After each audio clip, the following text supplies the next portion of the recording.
عبدالعزیز دراوردی نے بیان کیا، ان سے یزید بن ہاد نے، ان سے محمد بن ابراہیم نے، ان سے ابو سلمہ نے، اور ان سے ابو سعید خدری رضی اللہ عنہ نے کہ نبی کریم صلی اللہ علیہ وسلم رمضان کے اس عشرے میں اعتکاف کیا کرتے جو مہینے کے بیچ میں پڑتا ہے۔ 20 راتوں کے گزر جانے کے بعد جب 21ویں تاریخ کی رات آتی تو شام کو آپ صلی اللہ علیہ وسلم گھر واپس آ جاتے۔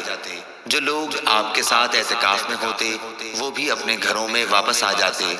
ایک رمضان میں آپ صلی اللہ علیہ وسلم جب اعتکاف کیے ہوئے تھے تو اس رات میں بھی مسجد ہی میں مقیم رہے، جس میں آپ کی عادت گھر آ جانے کی تھی۔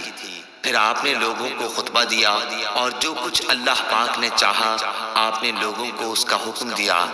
پھر فرمایا کہ میں اس دوسرے عشرے میں اعتکاف کیا کرتا تھا، لیکن اب مجھ پر یہ ظاہر ہوا ہے کہ اب اس آخری عشرے میں مجھے اعتکاف کرنا چاہیے، اس لیے جس نے میرے ساتھ اعتکاف کیا ہے وہ اپنے معتکف ہی میں ٹھہرا رہے۔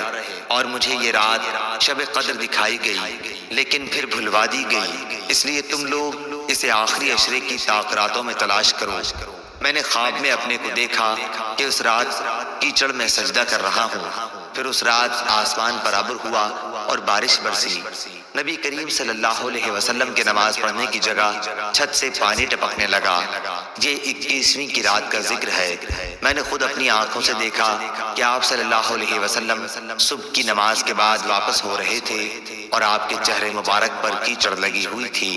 صحیح بخاری حدیث نمبر 2018۔